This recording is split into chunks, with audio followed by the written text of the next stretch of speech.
Hello Internet, I'm from the Internet and my name is Mr. Matt Internet, and today we're going over the any % minimum hazard run of Eat Lead, The Return of Matt Hazard. Eat Lead, The Return of Matt Hazard is a very strange parody game released for the Xbox 360 and PlayStation 3 in 2009, developed by Vicious Cycle Software and published by D3 Publisher. It's a cover-based third-person shooter with a very linear path from power on to credit roll. The interesting element of it is the way that it's presented as a game within a game, with Matt Hazard being a gaming star from the 80s to the late 90s, where a string of bad game decisions caused Marathon Games to start slipping into the merger hell of the 2000s.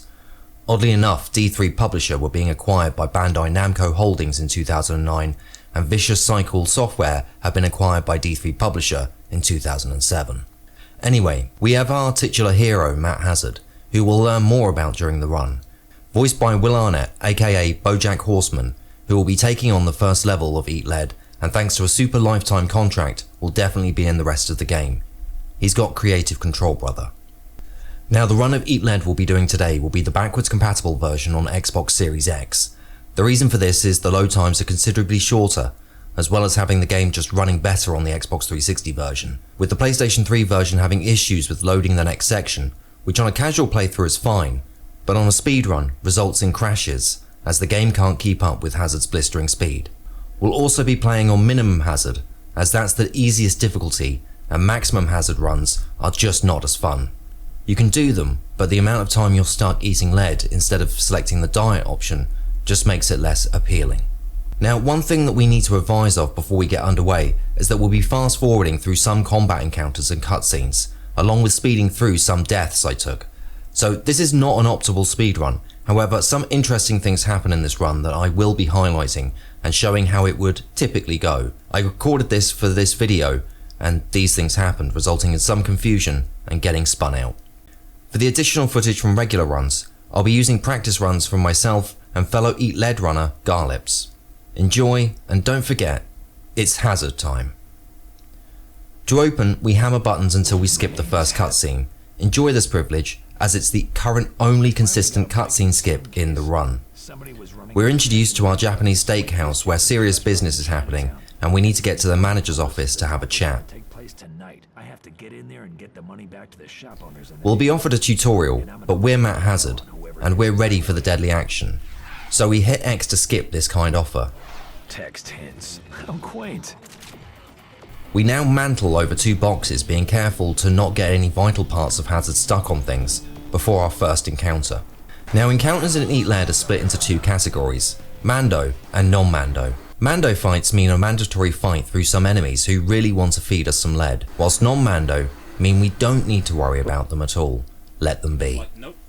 There are some fights that have some mandatory enemies, however, a later wave will open a door, so they're semi-Mando.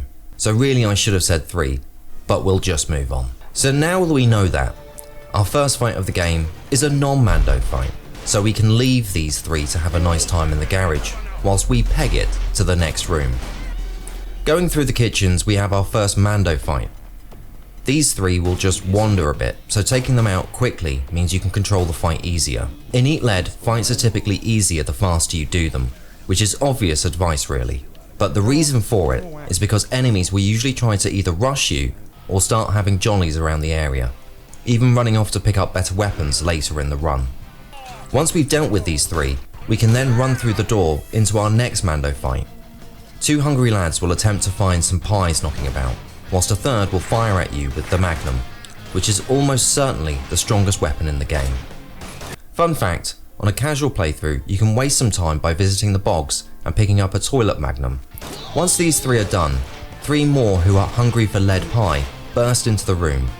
However, we can run past them and into the hallway.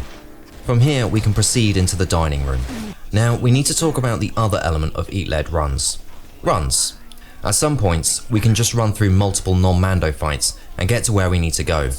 Matt Hazard is fine to run like this, as his save icon is him from his pre-running days and his stamina is hench as a result. Our first proper run of the game takes us through this dining room. Avoiding 2 Uzi lovers, we then proceed to a lovely hallway where one mad lad is running at us with a Magnum in hand. Rather than enjoy a chocolatey treat, we'll run up the stairs to our first boss.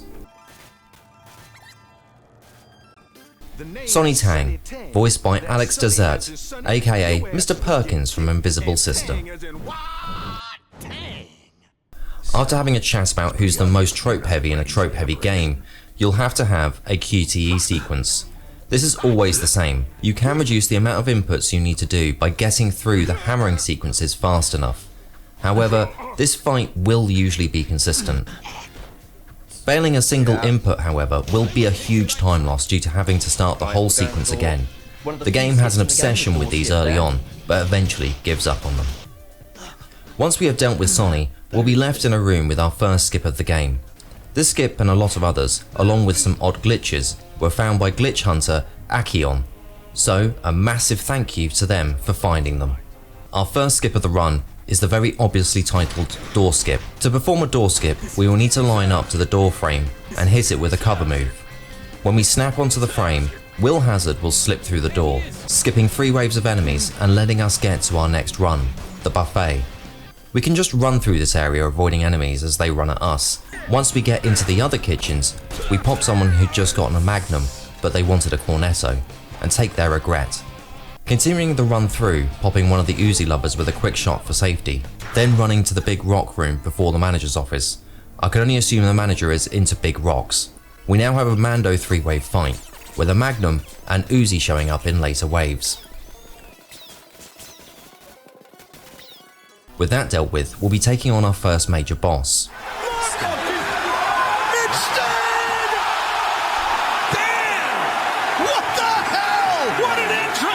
Sting's sniper scope appears and it looks like he's your future, but if he's your future and he removes you now, does that not mean that he isn't the future and will never be? Either way, we avoid the Metal Gear Solid 2 twist and not get Raiden from the game, and meet our first real friend, QA, voiced by Olivia Hack, aka Chloe from Bratz, who on IMDb has a higher billing than the others. Good for her. She's going to pause the game for us but not skip the cutscene, so we can deliver a cheap shot to our boy Sting, finishing the encounter. We now have a long cutscene where QA and Matt Hazard chat about how Megasoft Games merged with Marathon Games to form Marathon Megasoft Games, along with how due to Matt Hazard's creative control, he caused Marathon to be in that state to cause this to happen. After moving swiftly on, Matt Arnett gets his usual clobber on and his Hazard pistol, giving us potentially our first It's Hazard Time of the run. It's Hazard Time. Hazard Time usually only happens in cutscenes, however it is a random line that Hazard can say during battle. Let's see how many Hazard Times we'll have here. It's his catchphrase, so he's got to say it loads, right? Why not put a guess in the comments, or come up with a number based on nothing and post it? That's an option as well. So after one level set in a Japanese steakhouse, we go have a butcher's at the butcher's. I'm beginning to think that writer Dave Ellis was hungry when writing the start of this game. Red Meat starts with some waiting for the mission objectives to fill out before getting rushed by an Uzi lover. Shortly followed by 3 deli lads who want to join you. Fun aside, if you get a headshot on everyone in here, you get an achievement, which sounds like it's the sort of nonsense people would make up for a challenge run, but it is legit. This game tried to have fun with its achievements and or trophies, but obviously since we have them all, we won't be seeing them pop during the run. So maybe play this game casually if you haven't. Bandai Namco we could really do with a re-leaded edition, you know. Anyways, we continue through the deli and take out 2 more deli lads. As you might have noticed, these lads have started dropping their balls and hair is beginning to grow where it hadn't before. These balls will enter us for some reason, but QA says to just ignore it for now. It's fine. We then proceed into the meat locker for a semi-Mando fight.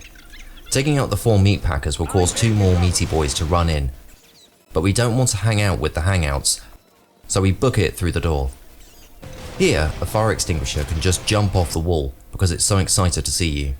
Taking on the last 2 meat boys of the game. So long you meaty boys.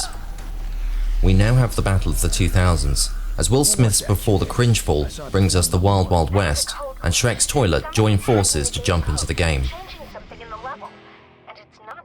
What the high noon is going on? You'll now have the next trope, westerns. However, these boys be packing with dual 6-shooters and shotguns.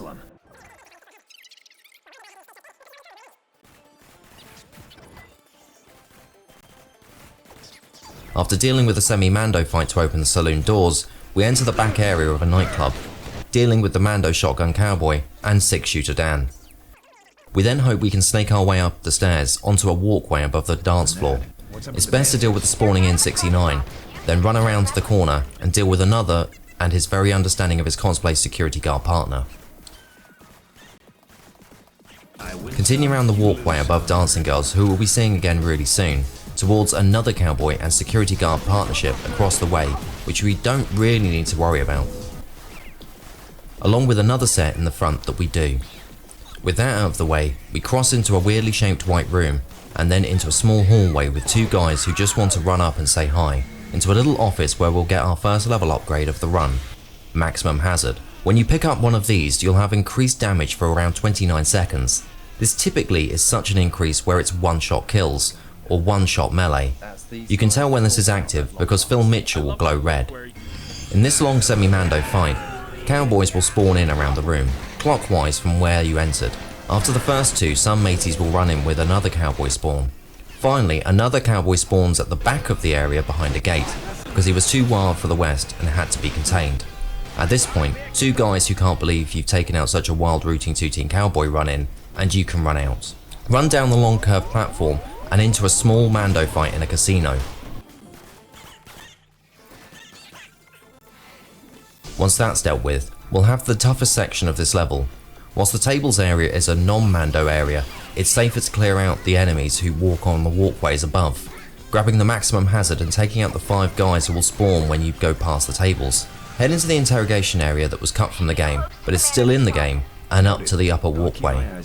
You need to take out both cowboys here to open the door. However, you can clip through the door, but clipping back out is tricky and is probably slower than dealing with the cowboys.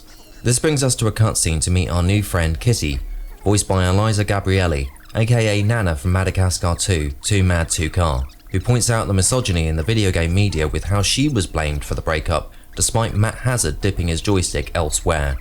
This is never addressed again. After we dodge that, we have to take on Cold War throwback soldiers. This game is now smushing tropes together, making me wonder what the original game was going to be. Because remember, this was supposed to be Sting's Sniper Scope's game at this moment.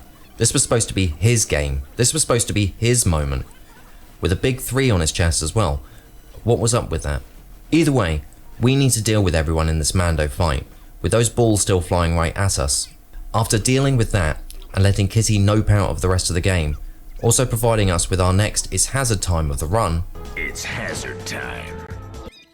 we then get access to our first and arguably only ability, Ice.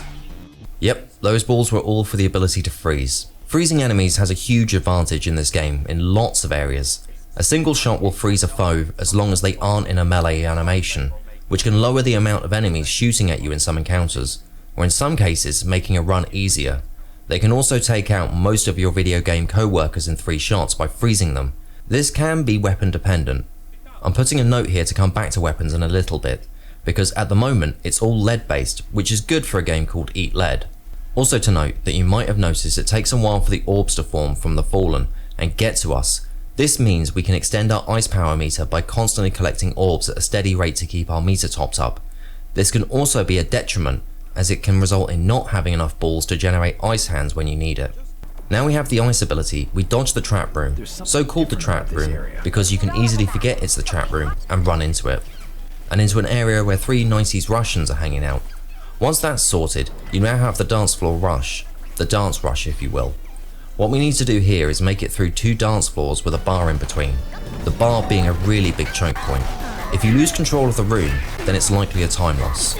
We can use ice to make this area a bit easier, but it's still slightly hairy. After getting into the second dance floor, we can make a run for it. Sometimes going floppy can result in being respawned a little further ahead, however, you can also spawn right back at the start of the area. Once we're back in the back of the club from earlier, we get to meet what might have been this game's antagonist, General Neutronov, voiced by Jonathan Lipow, aka Wrecking Ball from Overwatch. He says some tropes and then fades to teeth, which is such a charming little detail that makes me go, ah yeah, this is supposed to be a funny game. Once his teeth vanish, we take out the 2 GoldenEye rejects with the explosive behind them, run into the door we came in earlier, and back into the Butchers, which is now a nuclear missile silo, which is just a crazy bit of gentrification if you ask me. After a long chat with Newts, we have to take him down. Now, as you can imagine, this is a video game, so of course you might have noticed a theme. 3 is the magic number, so we're getting 3 stages of this fight. In round 1 we just need to damage Nob with a high damage weapon, something like a Magnum or the 6 shooters, whilst also using ice power up, taking out the Cold War reheated soldiers who sometimes show up. Next up is a set of 3 buttons and 3 tanks to destroy, again with random mateys showing up to offer you a cool hat from time to time.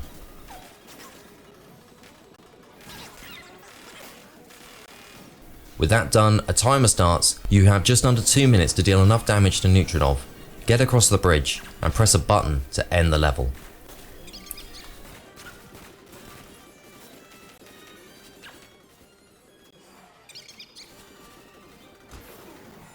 If you're wondering why we're watching these cutscenes, it's because they are unskippable.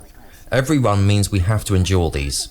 Now I am thinking that it might be best if we have agreed upon endpoints, like Neutronov's big red button fade out, before going back to main menu and selecting the next level.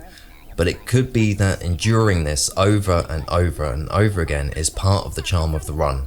Let me know what you think, and I might think about it as I moderate the board at this time. Now we move on to the level with some of the most recent developments. Snipers and choppers and wizards oh my. The start of this stage focuses on Bill the Wizard, who is a smush together of different actors, but mostly Shatner. We need to snipe waves of security guards with our infinite ammo, no reload, one-shot sniper rifle. Bill can randomly take enough damage to just cark it, so we have to work fast. Now, when capturing footage for this run, I went for a theoretical skip and got it, where if you hit X to exit the sniper rifle at a specific time, you can run outside of the cutscene and Bill will run to the next area whilst you are free to go. This delays some spawns and makes the music not appear for a while. This also might have some unintended effects, but we'll get into those later. But most importantly, this is the first ever cutscene skip in the game discovered and documented. After we have helped Shat deal with that, we can start a mini run to the next round. This is a relatively easy run with some close brushes with guards, which can cause another technique: melee baiting. Melee in this game isn't often spoken about. It's a consistent 3 hits but is slow due to the animations. You can reduce this down to 2 or 1 hit if you damage them before, but the final hit is sometimes hit with 4 cinematic slowdown for dramatic effect. Now, for your fellow video game co-workers, who I think are okay after they deload, just thought about it. If you get close to them, they can go for a melee, but if we're already running, then they just are waving around in the air like they just don't care, letting us continue and stopping them from firing in our general direction. After this run, we have our second section of covering Wizardora. Again, we need to take out waves. These come in a regular pattern, but again, if you let these lads meander around for too long, they are liable to get into all sorts of trouble.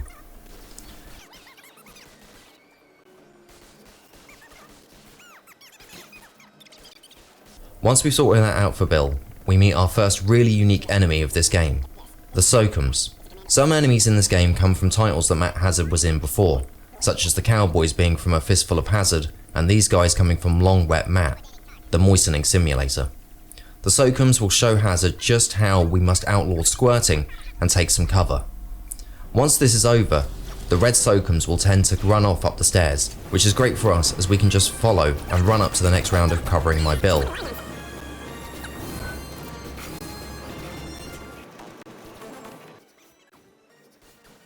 We need to take out the first wave of 3 before some Sokums will drop down.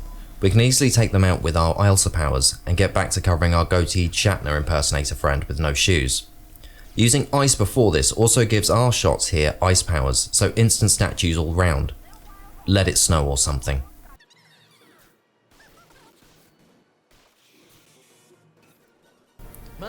Once Bill teleports away to get some shoes, we have an old friend show up. It's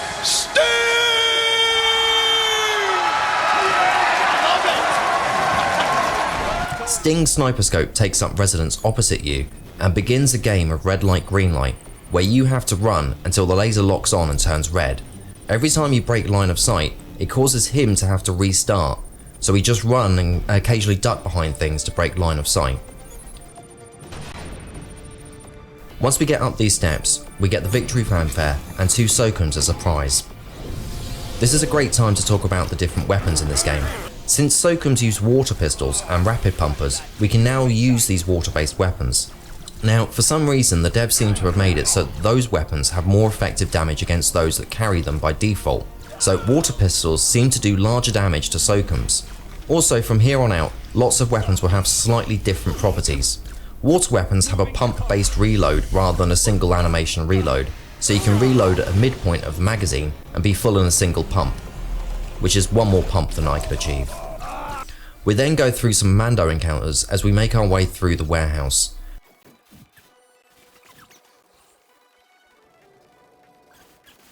We have some stairs to go through each floor, and several Mando fights between there and our next major point, the Sting Run. The game actually has 2 running sections built in, which basically means they knew we'd be doing the speedrun eventually, so cheers devs. We need to do the same as before and break line of sight and keep moving. This time we'll have some dab hands in hard hats hanging around trying to stop us, but we're Matt Hazard and we don't have to worry about hard hats. After this run, we'll hear the victory music and know that Sting has run off for a bit. However, this is where potentially the first build cutscene skip might have had an impact, with the crates not loading in and making this last little section a lot harder. Once we're through that, we just have a small area outside to navigate, which has this one turn that I keep forgetting. Once the workers are taken out from their shift, we proceed through the door and get ready for another run. This time we have a large fly that really wants to get in, so keeps tapping the window. However, we need to run, so this is the next run of the game, and final one that the game tells you about, but I'm here to give you the ones later. We need to keep running, keeping ahead of the fly who keeps buzzing around.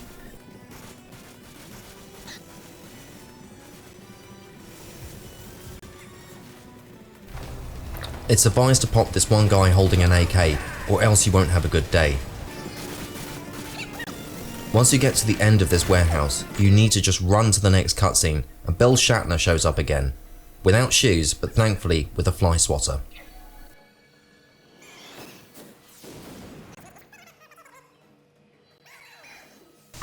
Now we have access to the fire ability, which is nice. We proceed through the door and yeah, fire isn't a great ability. It does increase damage, but it doesn't seem to have the same positives as the stopping 3-hit let it go magic. Now we just need to duck into the office to the left. Shotgun Tony will try and block you, but we can run past him. However, remember his name. We need to run past these two and sometimes get a little boost of speed from bullet boosts. Bullet boosts, or lead boosts, are where as you're running from an enemy and get hit from behind, you jolt a little forward. It isn't a huge boost, but it does help with some runs. This can also obviously work in reverse, where you can get hit from the front and lose a bit of speed. We now proceed into a smaller room where Sting has decided he wants to yell at you from across a room. This cutscene should play normally, however, Shotgun Tony has seen the script and knows where you're off to. He also really wants to get that Employee of the Month, so will follow you into this cutscene and blast your face. Usually if this is the case, you'll end the cutscene and get low. Also, since we had that Bill skip earlier, and that seemed to result in Sting not summoning crates, he won't spawn doors here, letting you run out on the 2 waves. Because this was discovered during the run, we're not sure what's causing this, but I believe that skipping the first Bill's cutscene causes Sting to not have enough addresses to have crates assigned to him to load, which on this final area includes the doors. But Mr. Matt, what if it's our mate Shotgun Tony? I thought it might be connected to him at first, but on testing I could get him into the cutscene by luring him along, but it didn't result in a deload. But you're not here for speculation, you're here for the run. Typically we have a Mando fight against 2 waves of squirters while Sting watches from the windows breathing heavily. When that's done, we proceed to the dark room. This is a long hall where Sting watches over you and the coolest looking soakers in the game appear before never showing up again. All we need to do is get to the end of this hallway, weaving in and out of cover to avoid Sting's mighty load. Now in one of the dumbest moments of the game, Hazard has the drop on Sting but decides he'd rather have a QTE moment.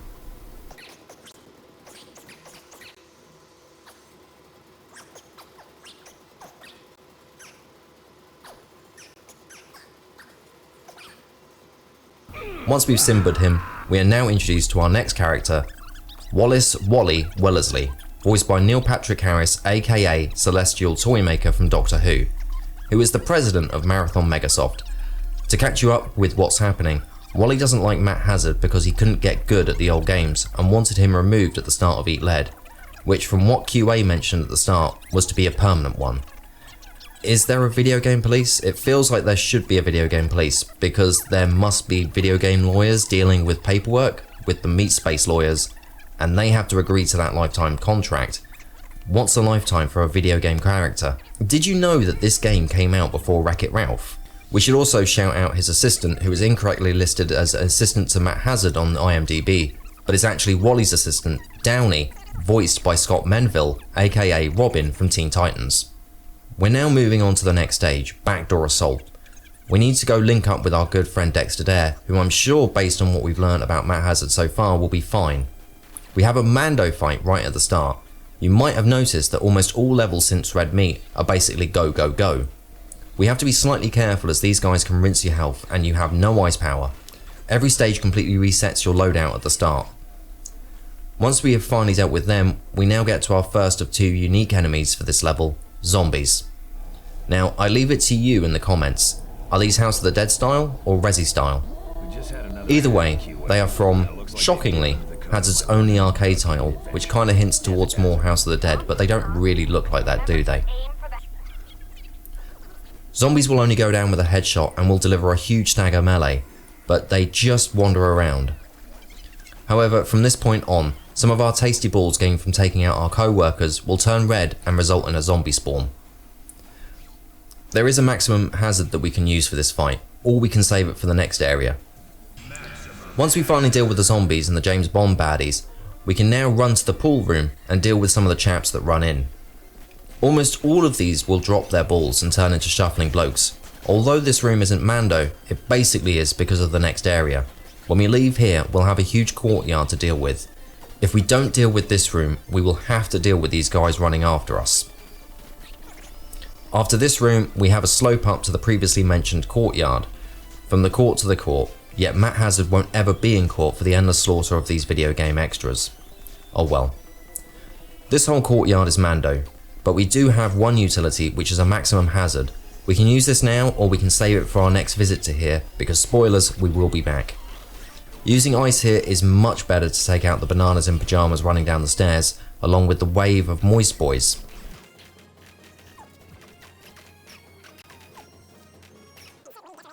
Once we have access to the top floor of Dexter's nice house, we have two guards who we can YOLO run past, but it's safer to pop one or both and then run to the door. We now meet our next friend Dexter Dare, voiced by Alex Polinsky, aka Control Freak from Teen Titans. Dexter is having a lovely time and thinks it's a bit rude of Hazard to dip in without calling first. I was lying earlier about Kitty. Here she is again. Oh, and she's got company as well. I don't know why he has these... Oh, they're robots. Why does he have these robots? Oh no, he's fucked. Dexter's darlings are our second unique enemy of the stage. We have to put them into a down state and then deliver a melee, or we can wait for them to time out and get back up, down again, and then back up again, and then down again for the last time, which is long. However, we can use this to our advantage as they don't apply pressure when they are down. These melee hits on the down DDs can result in some rather iffy animations. Also, all of Dexter's darlings are based on other video game ladies. Try and spot them all. They also introduce dual-wielding Uzis, which means that whenever we find another sub on the floor, we get to dominate with them both in our hands. After dealing with them, we have a cute date with Dexter.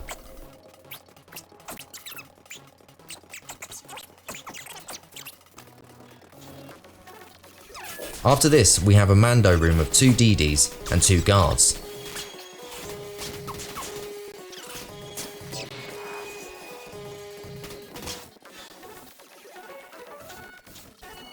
But for our final cute date with Dexter, there won't be a third.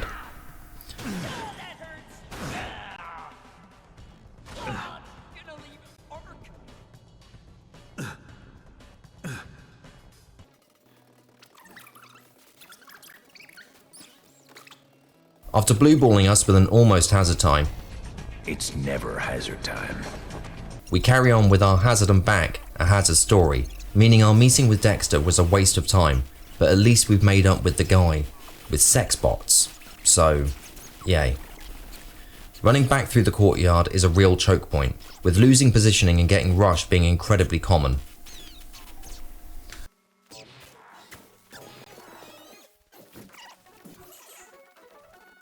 After making it through this tough Mando section, we have to go back through the pool room. This is another Mando section, with a wave of wet boys on each side, with 2 darlings and 2 guy darlings rushing you in the pool proper.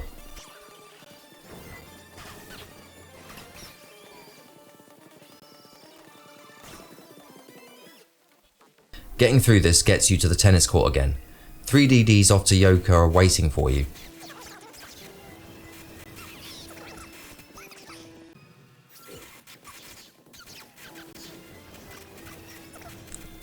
Once we get through the second to last Mando, we finally have a setup to show off one of the worst weapons in the game, the grenade launcher for some 10-pin bowling. But that's not the main star here. Our main star is the maximum shield.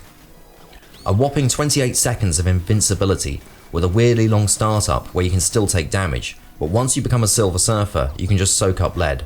However, melee hits will still cause stagger, so you have to avoid getting too close. The maximum shield will really help with the massive enemies here, which considering the grenade launcher you'd think would be easy. However, as previously mentioned, the nade launcher is D tier, so even though it shows up again later in the run, we are probably not going to be using it. After dealing with everything, QA is going to chat to us for a bit. She's been pretty chill about everything, and it seems like she's making like a Canadian teen and turning red. Nailed it, cultural references. We're now off to hop aboard the Love Boat for some reason. QA just wanted to send us to a boat, probably to chat to the manager. We seem to want to talk to the manager a lot in this game. Another brutal opening with one charming handyman really wanting to show us his hard hat before getting joined by more friends. We need to take out everyone, so this is the way. With everyone dealt with, we run through the back corner into the next room, which has a reference to the monkeys with a yellow submarine. It was definitely the monkeys, wasn't it? Once we sorted Ringo out from the drums, we continue to clear out the area before running up some stairs to the upper floor of the yellow submarine, taking out everyone in this Mando area, running through the bogs to get to some stairs down. One of the crew is hiding in a small room for some reason. We can ignore him and carry on through to a small bar area. Here is a nice semi-Mando with a maximum hazard, where you'll get rushed by several off-duty video game extras, forced to run but not paid enough for this. Once enough have been given their lead bonus, 2 more run in to say hello, but if we're at the back of the room we can just dash past. Here we go up some steps for a non-Mando, but you better believe you need to bait or pop one or both of these 2, because this Magnum and shotgun pairing are the hottest acts on this boat. From here we meet Master Chef, voiced by Dave B. Mitchell, aka Knuckles off Sonic, who is obviously based off of Doom Guy, who oddly enough isn't annoyed at Matt Hazard, so must have only had 1 game with him. He's currently under fire from our next new enemy and weapon combo, Space Marines. Space Marines have a large pool of health, carry laser weapons and have an almost guaranteed 1-hit melee. Laser weapons are also interesting with no reload, but they have instead a charge pool which slowly replenishes. The laser rifle also has a charge shot, which can do a small area of effect, which is useful sometimes, but often we just forget about it. One thing I've neglected to mention, mostly because we skipped the first one, is that a lot of unique enemies' first spawns have a boosted health pool. This applies to the first Moist Maker and these 2 Space Marines. These 2 are a particular pain as they just soak up lead like they want chelation therapy, the process of treating lead poisoning. You can also glitch through the door here and start smacking Master Chef around, however this has no benefit and is just hilarious. Once these 2 are sorted, along with their entourage of workers, Master Chef decides to nope out of the rest of the game and is never seen or heard from again.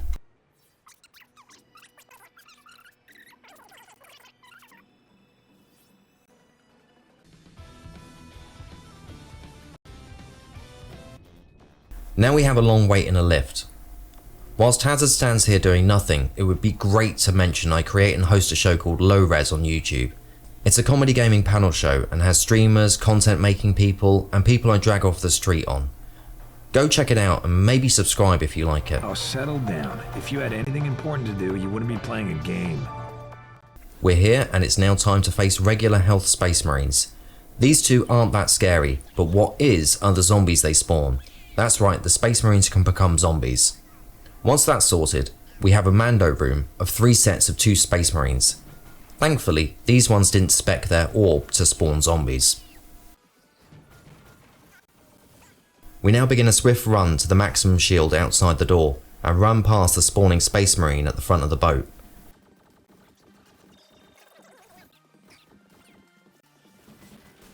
We run down the side, taking out the enemies on the sides of the ship. These enemies are Mando to open a little door.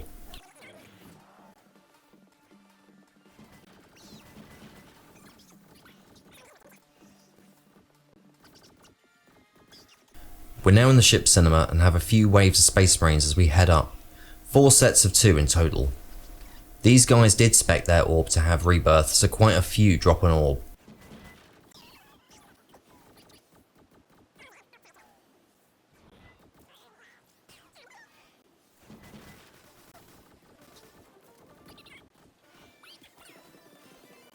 We then have the piano room, another Mando fight but the last of the level. This one is 3 waves of 2, and ice can speed up this room considerably. Once the old Joanna plays, we can then start our next run up to meet QA on the helipad.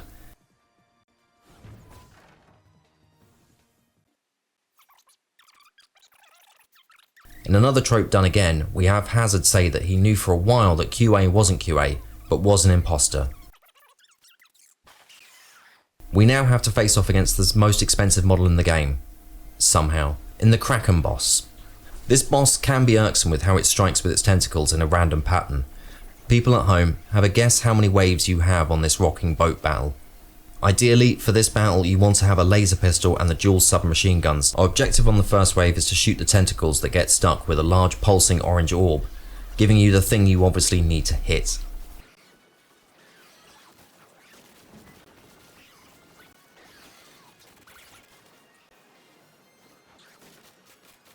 After all 6 tips are destroyed to reveal the soft tip heads under, smaller tentacles appear for some reason. Usually hitting them with the laser pistol and then switching to the subs will let you quickly destroy the mines that it raises up with. During all of this, Space Marines will spawn and run about. This is why we have laser weapons and the subbies.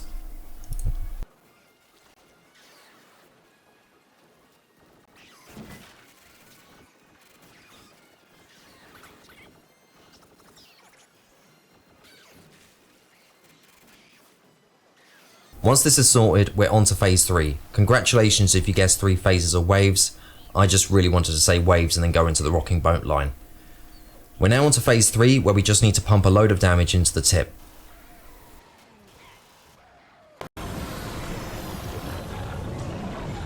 You're doing great, Matt. 2 more tentacles and that thing is history. Again. Yeah, turns out that thing is a lot easier to kill with guns than it was with a spear.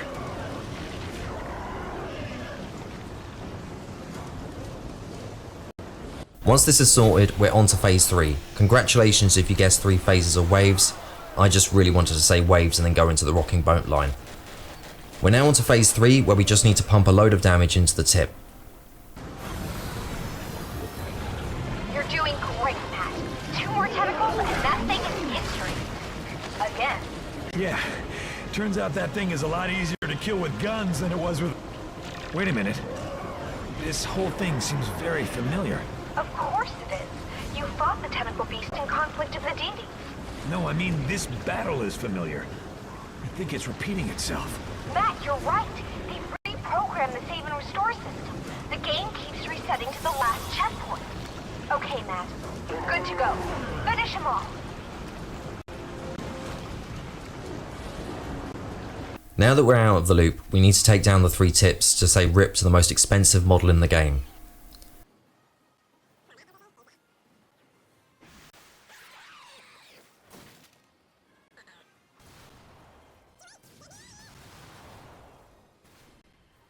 Back in the real world apparently, Wally is not happy that the most expensive model in the game has been beaten, but didn't give us the money shot of pure Krakenbeak.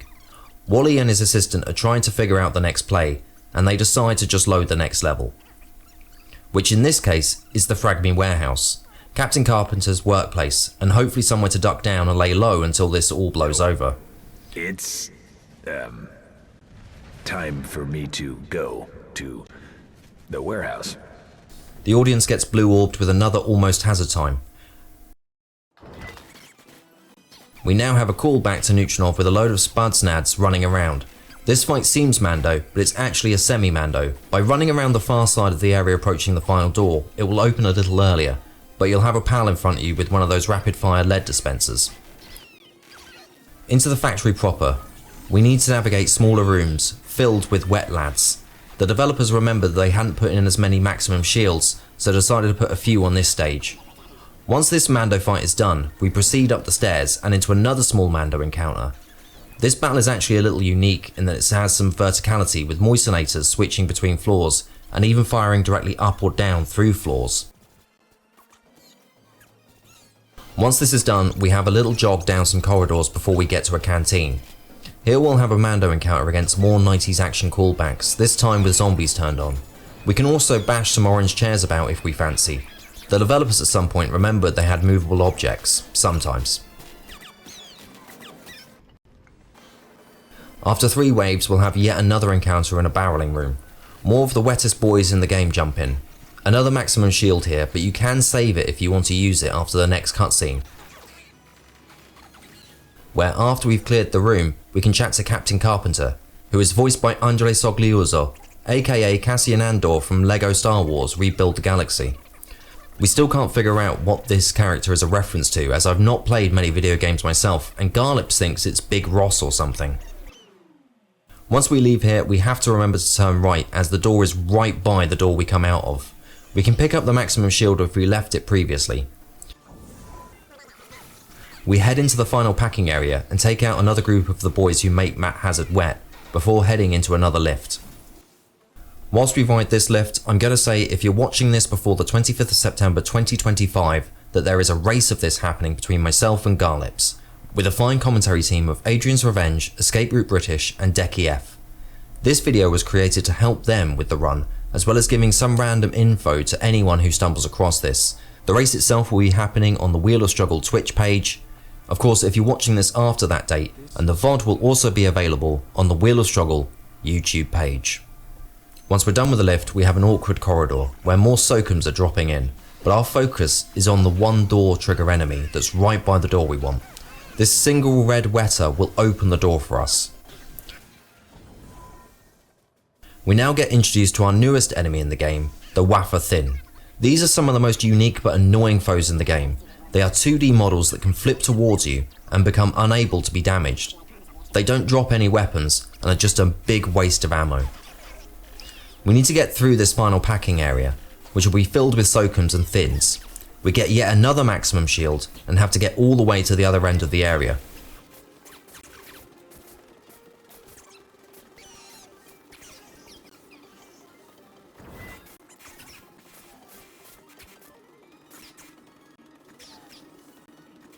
Once that's done, the middle will open up thanks to the Emperor's Chosen to let us outside.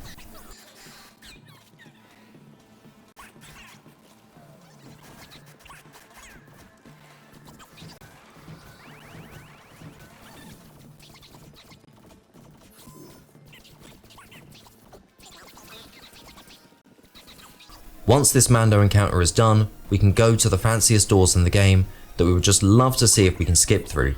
But before we can even hammer A, we get to meet Altos Stratus, which seems to be a character inspired by one of the longest running and beloved RPG series, The Elder Scrolls. Altos is one of the most unique battles in the game, with all of his lines being in a text box rather than paying another voice actor. After complaining about having his time wasted by ellipses but not seeing the irony in his own game, we get to the fight. This is one of the most unique battles. Not only is the opening section before the fight itself actually amusing, but the battle itself has hit values along with multiple moves that he scrolls through and selects from a menu. Altos can do 4 things: a super swing, meteor, summons, or heal. During heals, Altos is invincible, showing off that he too can use maximum shield. Destroying the 4 orbs will prevent the heal, so we'll be trying to pop all 4 green balls as quick as possible. We want to do as much damage as possible to quickly move to phase 2, Rebirth. In this form, Meteor and Sword Slash are upgraded massively to the point that they are effectively one-hit kills if you're out of position, which for Sword Slash is behind cover and for Meteor is running around going, it shouldn't have gotten to this phase. Once we finally help to regain the Elder Scrolls, we are free to go to the final level in Eat Lead, a dock of ships now. As always, we start the level with the hardest section, with waves of foes they keep reusing, so Yellow Domes, Russian Cold War lads, Moist Makers and Thick Boys from space.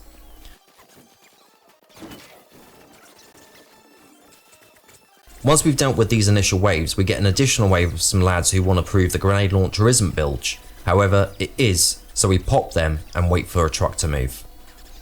Once this has moved, we have another Mando encounter with quite a few dock workers deciding that they wanted the extra pay. I pick up the sniper rifle here as it's not been shown thus far. It appears earlier on in the game, but it's usually not picked up due to the scoped mode being a zoom, which, given that this game was released during the Xbox 360 and PS3 era, means that it feels like moving your scope through treacle. I'm using it here for some quick high damage no scopes at points to show off. It's stuff like this that means I don't have record. We now have a particularly nasty warehouse room. You can YOLO this, but it is incredibly difficult given that the room that you need to get to is the one where a load of overtime hungry dock workers are running at you. It can be made easier by blowing the petrol can next to the door at the right time, but it's still not free. Obviously this fight is non-Mando, and once you're through the door, it's done. You have a small 5-worker Mando fight here before one of the hardest skips in the game, door boat skip. In this section, our entrance to the boat is open, which if we could just run through would skip 3 waves of very twitchy dock workers and some space marines. This trick either requires YOLO running to the ship or picking up the maximum shield on the way and trying to keep a tight line. If you can get it, you'll slip through the door just as it closes. If you don't, then you'll be pushed down onto the ramp and into the encounter. I've only managed to get it on the rare occasion, but it's a huge time saver, and since the shield is right there, you might as well give it an attempt. However, because of the shield, you now have to wait if you want to go floppy and give it another shot. In this run, we don't get the skip and I have flashbacks to door-to-door selling. So we have to deal with the 2 large waves of dock workers and a final wave of space marines before we can proceed into the ship.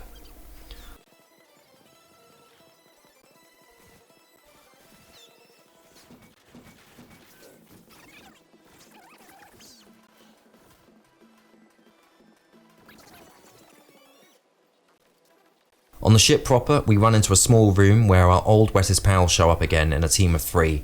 Dispatching them means we can move on from this Mando fight. Moving through the ship can be confusing, so don't be surprised if sometimes we take a wrong direction. However, we will style this out and say it was a tactical hide to restore health. We now enter the storage bay and the 2 best workers in the game, who were actually off to a birthday party that we just ran past but didn't see. So we'll be on our way and they on theirs. We continue running through the boat, hopefully not taking too many facials as we go. We then get to another canteen and kitchen. They must have really been thinking about food when making this game. This canteen and kitchen can be a bit scary due to the worker who popped to the freezer and got himself a Magnum.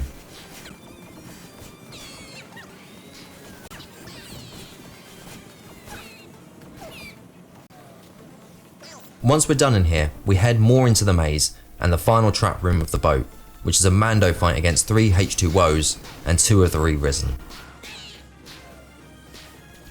We then have the most troll-like door in the game that opens the wrong way, so we have to awkwardly go around it to leave the boat.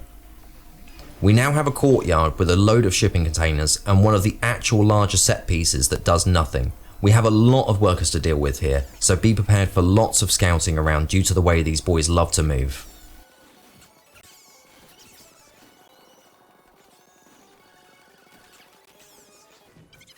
Once they've gone, we have 4 lads that were lost in space to deal with, before entering the rest of the warehouse on this dock. Seeing more thin boys that we can just run past before getting into another unique element. A Hazardstein section that makes you go, oh my god, they're actually trying, with 3 cowboys and a few paper lads who really should be 4 times damaged by water pistols. With that dealt with, we now leave the tiny bit of interesting in this game and back into the warehouse. We now have one of the scariest runs in the game, the train yard. We can either stop and fight almost everything here before running, or we can just run, with it being a risk but totally doable. We run through the first 2 sections and into the third, which is another semi-vertical fight, where waves of workers, waffers and cowboys will duck between train carts and run up each of the train lines. This is a very easy fight to lose control of enemies here. In experimentation, it was found that the Mando door here can sort of boost you up into the locker, or even in the locker. We haven't found any major use for this yet, but it is pretty funny. Once we've dealt with the lower floor, we have to make our way across the platforms on the upper level. Careful not to take too much damage. You can YOLO this, but it is pretty difficult to not go all floppy. When we head down the stairs, we enter yet another yard area. You'll be rushed by a few dock workers. Although this fight is non-Mando, you'll have a fun time trying to sprint across here directly into the faces of some workers. Once that's done, we have yet another small Mando room with 2 waves of moist thems.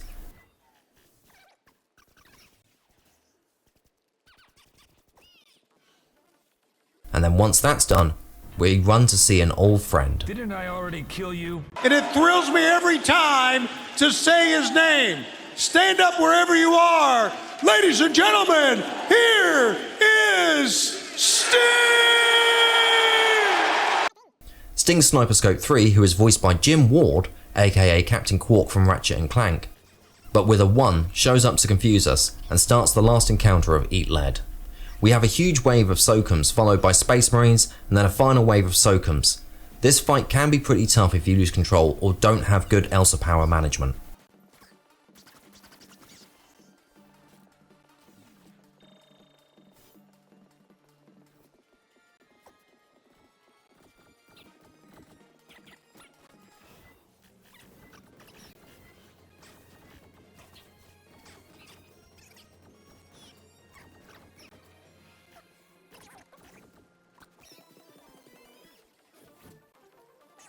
Once that's finally done, we can proceed into the final Mando room, which isn't really a Mando room, as once we get to the gate, we have an actual boss fight with Sting. Sort of. We have to destroy 3 large red things to get Sting to stop sniping us. His sniper shots here actually will lock onto and destroy the cover that you're using, so he's at least learned something since last we saw him. It's pretty easy just to get to the end of this section and then take shots on the big red things. Sting will now jump into a satellite targeting array for some reason. Our objective here is to open these tiny rooms with dishes on top by shooting the doors open before Sting can deliver a bigger load. If Sting takes his own load 3 times, he explodes. We get a wave of 3 Space Marines between each big shot. It's best to leave a Marine and open the other 2 doors after the first load delivery so you don't have to worry about dodging the big shot between each wave of Marines.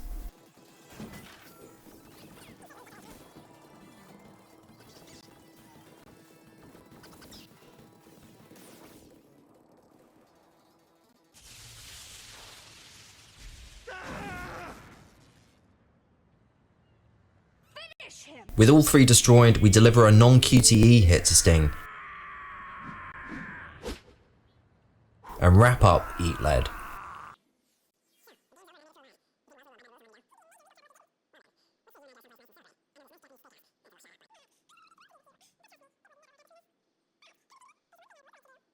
QA and Matt will have a good laugh over the scrolling credits, and the mid-2000 obsessions with relating everything to monkeys will begin to scroll.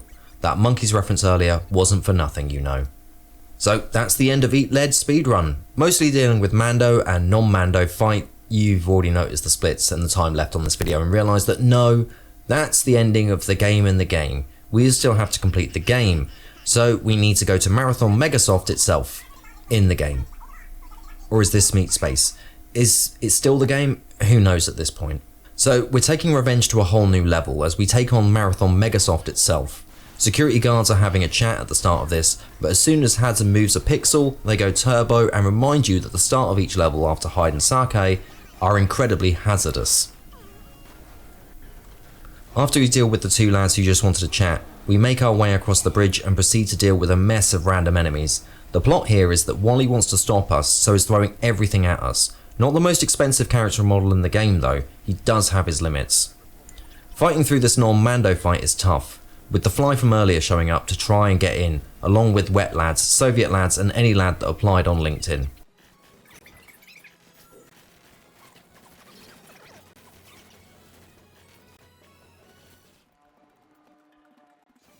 Once we're up the stairs onto the 2nd floor, we proceed into the construction area of this place, because of course there needs to be a reason for waist-height boxes. Although most of these fights aren't Mando, we do need to be careful as the AK lads will rinse you if you try and rush it. We then get into one of the last runs of the game. the maximum shield construction run. We grab the shield from the right and then start running up slopes and past spawning enemies. We don't need to worry about them since we have the maximum shield. Just keep running through until we get to a bridge that has one Space Marine guarding it on the other side.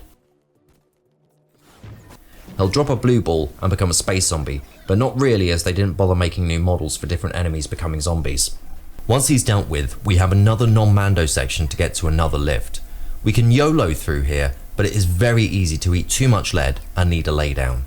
To make it a little safer, we can pop a few workers here and then run.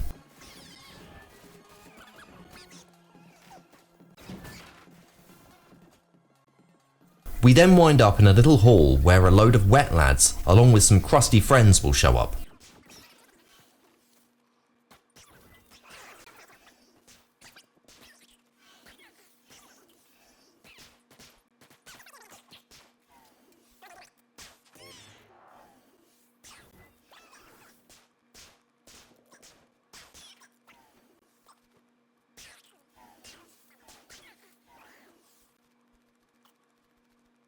Once enough have been wiped out of memory, a short cutscene will start. Once it's done, ignore the two dudes running out of the lift and we can hop in ourselves.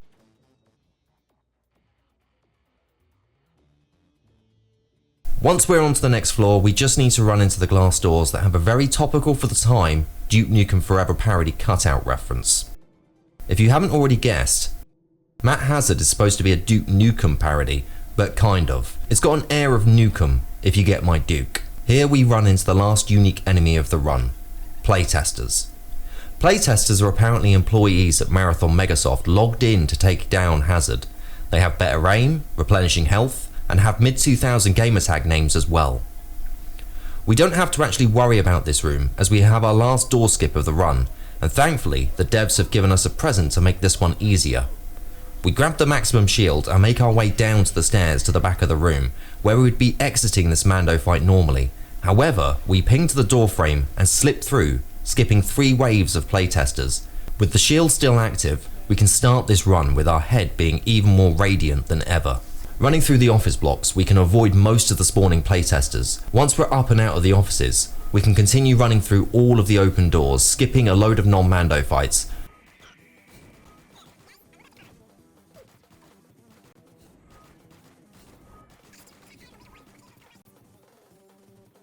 Although some on the stairs will decide that they want the most valuable employee tag this month and have incredible aim, along with blocking you.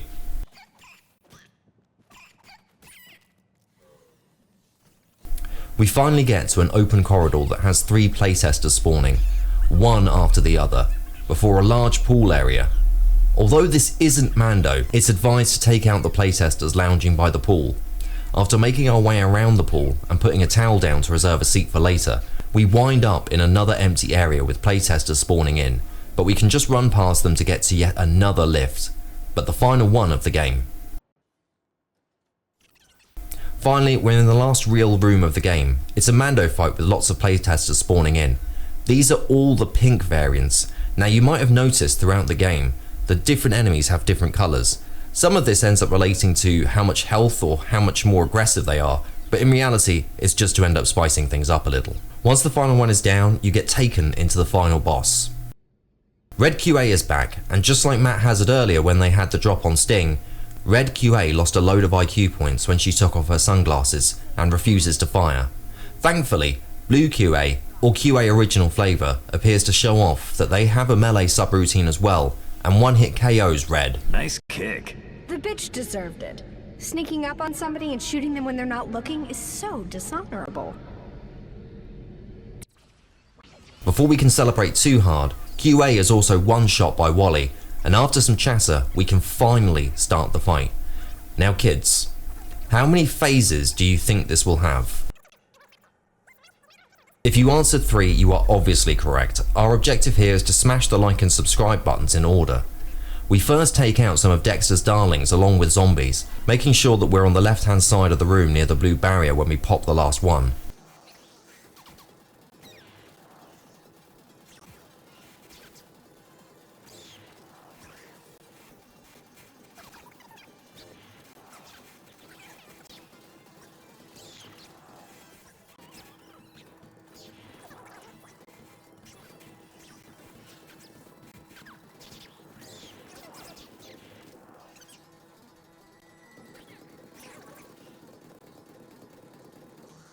After a short cutscene, we can run in and press the button rather sharpish. If we don't, then Wally can one-shot us, causing a time loss, which is obviously something we don't want.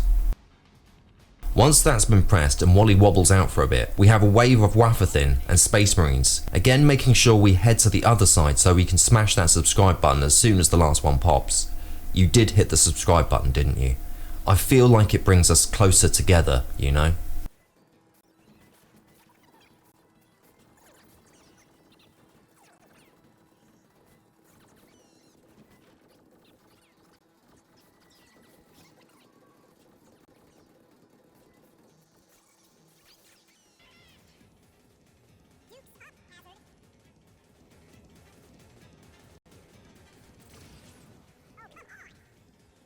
Now that's out of the way, we have our final wave of playtesters.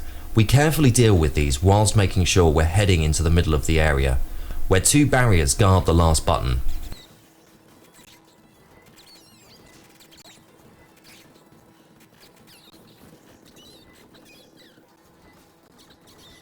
After the short cutscene, we really need to book it to the button.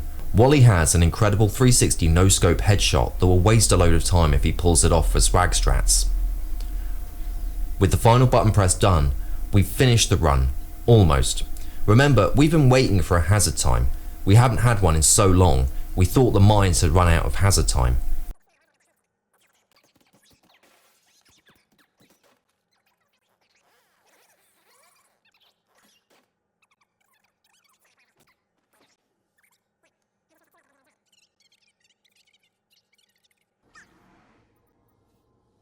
We now find out that QA is actually a developer for Marathon called Quinton, voiced by William Salyers, aka Rigby from Regular Show. He stole his sister's image and created an avatar of her, which was obviously on Marathon servers, as they made a copy of it. Like, it's fine if you want to use an avatar that doesn't look anything like you, but why your sister? Why put it on the company servers? Also, why was he off the computer and let his sister on during the final fight for the company? Why comment on Hazard's arse? Anyways, we're done here, and we just have to wait for the final hazard time, which is now. It's hazard time. Or at least it would be on my timer if I hadn't botched it and put an additional needless split. This run was a new PB for me, so I did a small dance to myself, and then got to scripting this. Also, we get to see that Red QA is fine, and is actually Dio, from JoJo's. If you've made it this far, a massive thank you for watching. As mentioned, this was made to help the commentators for a Struggle R race between myself and Garlips, the current world record holder. However, it might be useful if you're wanting to join in on the board. We'd love to have you, and we'd also love to one day see one of those funky native PC ports. Maybe one day we'll be able to give Hazard his little suit from the first level for the rest of the game. A big thank you to Garlips for also running this game, and Tomato Anus for the structure for this video. His speedrun explain videos are a huge help and things you should watch. Also saying Tomato Anus is just a lot of fun. I've been Mr. Matt Internet, and I'm not gonna. All right, I'll give it a shot. All right, I'll give one for you, okay? I'll just give one more, okay? And it's hazard time.